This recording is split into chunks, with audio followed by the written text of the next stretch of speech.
Today, we unravel the fascinating interplay between value investing and the efficient market hypothesis, exploring how these principles clash in the market. Later, we'll shift our focus to index investing, a strategy often favored by those adhering to the efficient market hypothesis. Value investing aims to buy underpriced securities with the hope of making a good profit when these securities are priced efficiently by the market.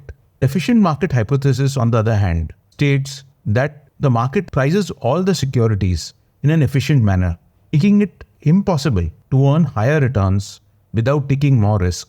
While there are many adherents to both these approaches, there is a bunch of investors, value investors, like Warren Buffett, who have consistently beaten the market. In fact, Warren Buffett has gone on record to state that there are at least 10 to 15 value investors who have beaten the market by a very, very high rate of return.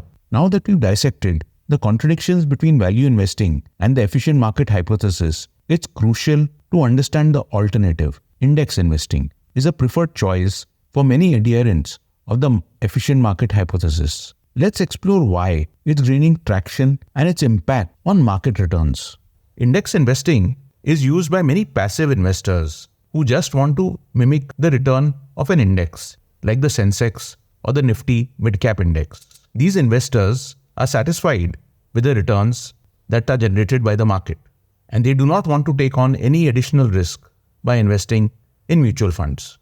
As we conclude this exploration, you navigated the complex relationship between value investing, the efficient market hypothesis, and the contrasting realm of index investing.